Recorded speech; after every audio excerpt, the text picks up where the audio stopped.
everybody, it's Emily Dark Schooling, and today I'm going to be talking about new releases that I'm excited to read in 2024.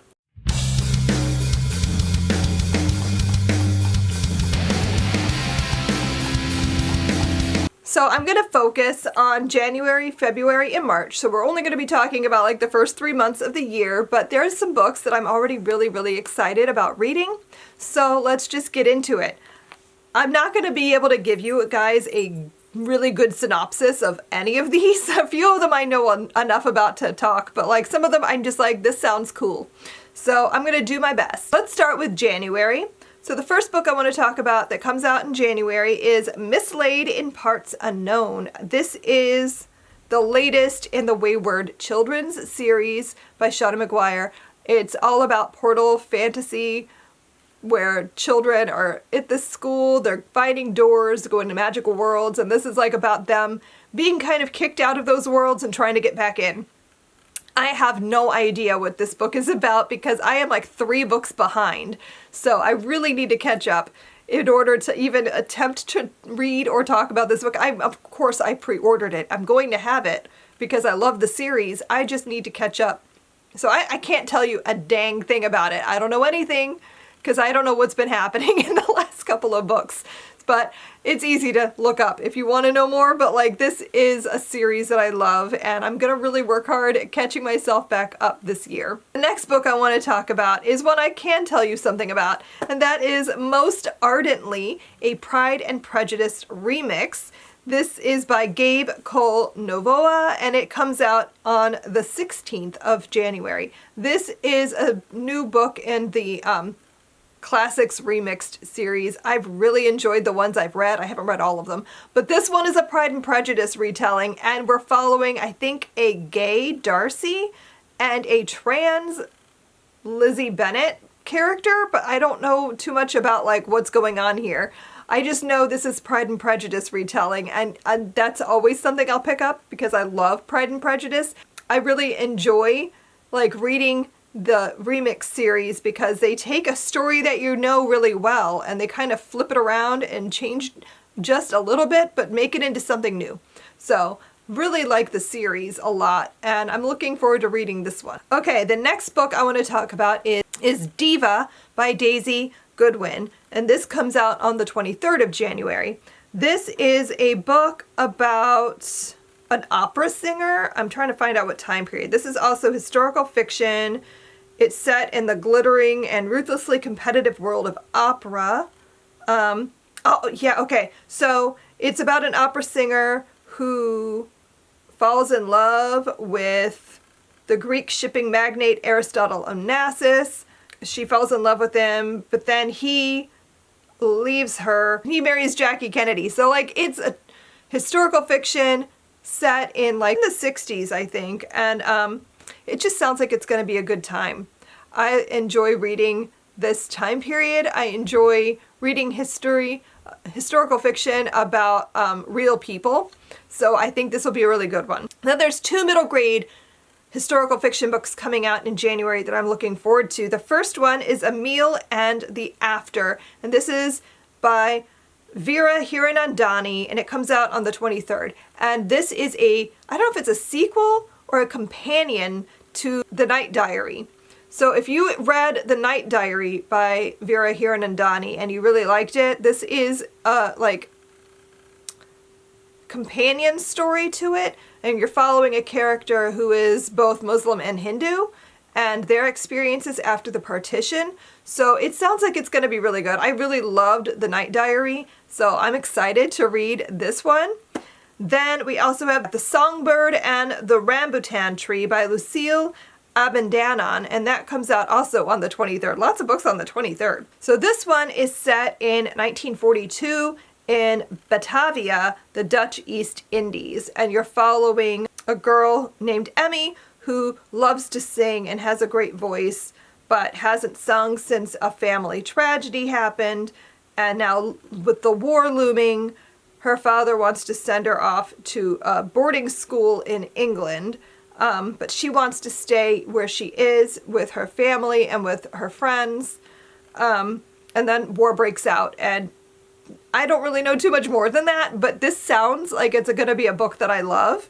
I love stories set in different places that I haven't read a lot of, like, set in, and this is definitely a setting I haven't read, especially set during this time period. So it sounds like it's going to be really good. Now let's go to February. So first up is a book that I'm super, super excited about, and that is 50 Beasts to Break Your Heart and Other Stories by Jenna Rose Nethercott. This comes out on the 6th of February. This is a collection of short stories. Now, you guys probably know by now, I've talked about it a lot, that Thistlefoot was one of my favorite books of the year. And I've been like dying to see what she comes out with next. Thistlefoot was a debut, which blows my mind because it's so good. So I'm so excited to read this collection of short stories. I'm expecting it to be another favorite. The next book I want to talk about is a middle grade, and that's Across So Many Seas by Ruth Behar. And this comes out also on the 6th. This is middle grade historical fiction. So if you are doing the Build Your Library Reading Challenge this year, this is a good one because this is set in multiple timelines. So you're in 1492 during the Spanish Inquisition, and you're following a family who is banished, and they flee by sea to Istanbul. And then 4 centuries later, we're in 1923, and after the Turkish War for Independence, they are sent away, and they go to, a daughter is sent away to live with an aunt in Cuba. And then you're in 1961, and you're following her daughter, who is now living in Cuba. You're also jumping ahead, and you're going to 2003, and you're following her daughter. So you're following this one family over many generations, and it all connects together, and it sounds like it's going to be beautiful. I'm excited about this. So I love stories like that. I love stories that are set in like this grand scope where you're following a bunch of characters that are all kind of connected together over a long time period. So I think this is going to be a favorite. And the fact that it's middle grade and doing that is even more exciting. You don't see that a lot in middle grade. Okay, next up on the 13th, we have Lady of Disguise by Melanie Dickerson. This book caught my eye because it is set in England in 1388, and I'm a sucker for anything medieval. And this one, it says we're following Louisa. Yeah, only the hidden treasure will allow Louisa and her sister to gain their freedom. England, 1388. All her life, Louisa's dreamed of finding the rumored giant's treasure, a collection of ancient lost riches said to be hidden on a mountaintop in Scotland, guarded by a fierce monster. It's a story her father used to tell her, and when he dies and she and her younger sister have to go live with their shiftless, greedy uncle, Louisa is determined to find that treasure. It is that hope that has kept her defying her uncle's efforts to marry her off to the highest bidder. After her uncle starts to parade Louisa's 12-year-old sister Margaret in front of the potential husbands, Louisa realizes she has no time to waste. She disguises herself as a boy and takes off for Scotland. So right there, I love medieval stories. I love stories about girls dressing up as boys to try to do something that they're not supposed to. So I'm excited. This sounds like it's going to be really good. And it's set in Scotland too. This is going to be a good book. I just know it. Then also on the 13th is Neferura. And this is by Milena Evans. I'm very curious about this book. This is either going to be really good or terrible. And I don't know which until I read it. But Neferura is a story that it claims to be for readers of The Wolf's Den and Kai Kai, and it comes the thrilling tale of the forgotten daughter of a legendary Egyptian pharaoh and the path she must take to escape her own dangerous fate. I love stories set in ancient Egypt, but there's not a lot of them. And so when I see something, I'm like, oh, I want to check that out. So again, I don't know. This is written by a woman who is an Egyptologist, so I'm hoping that means that the history will be accurate. I'm very curious about it, and I'm going to definitely be reading this in 2024. Next up is another one that I don't know a lot about, but I'm very intrigued by. This is a middle grade called The Partition Project, and it is by Sadia Faruqi, and it's out on the 27th of February. This one is got me intrigued because it has a trope that I really enjoy. And that is person learning about their family history through like interviewing and asking questions of an older relative. So this is a story about a girl who's learning from her grandmother about her experiences during the partition of India and Pakistan. And so like it's going, I don't know if it goes back and forth in time or if we're just in modern day and she's learning about it, but either way, that is a thing that I enjoy in stories. So I'm looking forward to reading this one. On the 27th as well, we have The Painter's Daughter by Emily Howe. And this is about these two sisters. Their father is a famous painter in 1700s England, and it's about the sisters and their relationship. And I think one of the sisters is having some kind of a mental problem or an illness or something to that effect that the other sister is trying to hide. And that's really all I know. But like, again, British history, I'm all about that. So, and it's in the 1700s. I love finding historical fiction that isn't World War II. Like there's so much historical fiction set in World War II. So I'm always looking for other things like medieval periods or Renaissance period or 1700s. So like I'm excited to see if this is good. Okay, and then on the 29th of February, we have Claremont. This is by Leslie McDowell.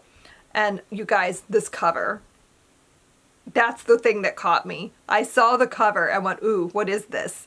And then I read the synopsis and got even more excited. So listen to this. I'm going to read you the synopsis. Geneva. They always come back to it somehow. They're the only ones who know what took place there.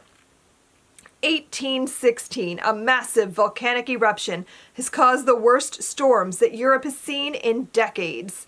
Yet, Percy and Mary Shelley have chosen to visit the infamous Lord Byron at his villa on Lake Geneva. It wasn't their idea. Mary's 18-year-old stepsister, Claire Claremont, insisted.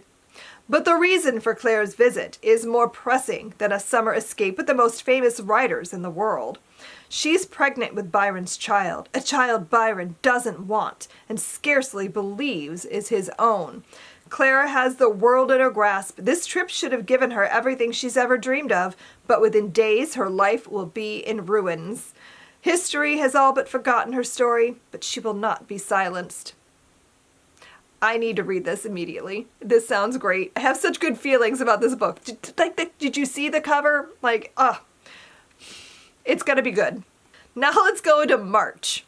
There's a couple books in March that I'm really looking forward to. So the first book I want to talk about out in March is The Berlin Letters by Catherine Ray, which is out on the 5th of March. This book caught my eye because it's historical fiction about the fall of the Berlin Wall. And I don't really know too much more than that, but again, a time period that I want to read more about. I've only read a couple of books set in this time period and in this place, and I'm always looking for more, so this one has definitely caught my eye, and I'm hoping that it's good. Next is The Underground Library by Jennifer Ryan, which is out on the 12th. This is an author I've read before. I forget the name. The Kitchen Front, I think, was the book I read, and I really enjoyed that, and I've been saying I'm going to read more by this author. This is set during the Blitz, during World War II, and we're following three women who are fighting to save their community's beloved library. So we've got bookish characters, we're setting it in a library during World War II in the London Blitz. So this is set up to be a book that is for me. So it is an author that I've read and enjoyed before. So I found her other book really compulsive and readable. So I'm assuming this will be as well. Next up is All Our Yesterdays, a novel of Lady Macbeth by Joel H. Morris. Do you see this cover? Again, saw that and was like, ooh, tell me more. This is a story set 10 years before the events of Shakespeare's Macbeth. And it's all about the ambition, power, and fate that defined one of literature's most notorious, Lady Macbeth. Scotland in the 11th century, born to a noble household and the granddaughter of a forgotten Scottish king, a young girl carries the guilt of her mother's death and the weight of unknowable prophecy. So I just think, I mean, I'll eat up anything to do with Macbeth. I will read anything that to do with Shakespeare, but also anything to do specifically with like Macbeth and Lady Macbeth especially. Next up we have The Phoenix Bride by Natasha Siegel.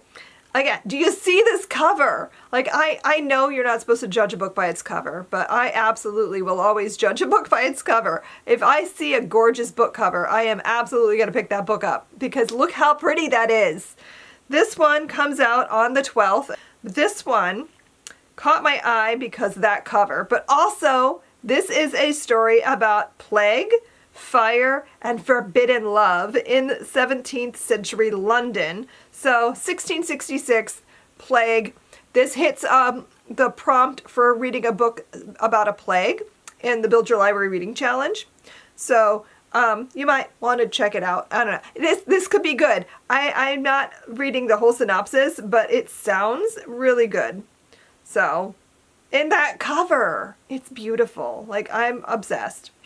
The last book I want to talk about is Song of the Huntress by Lucy Holland. Again, this cover caught my eye, and I was drawn to that. But this is a must-read for fans of Circe. Song of the Huntress recasts the folklore behind the wild hunt into a dark and feminist fantasy set amidst the legends and beauty of ancient Britain.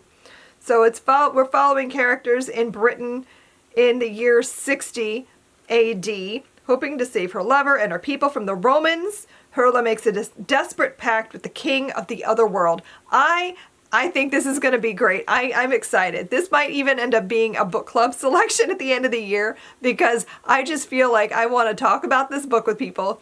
I just know I'm going to like it. I love mythology retellings. I love British history. Put those two things together and you end up with a book that is probably going to be something I love. So this sounds very good and I cannot wait to read it. So those are all the books that I'm looking forward to in 2024 at the beginning of the year. I have already pre-ordered many things. I'll be back later in the year to talk more about new releases that come out in like the spring and the summer, but I had to get this out now because I am so excited and I cannot wait for all the new releases in 2024. So let me know down below if any of these books are really exciting to you as well, or if there's any books that I don't know about that I need to that come out at the beginning of the year. I would love to hear about it. Thanks so much for watching, and I will see you guys in my next video. Happy reading. Bye!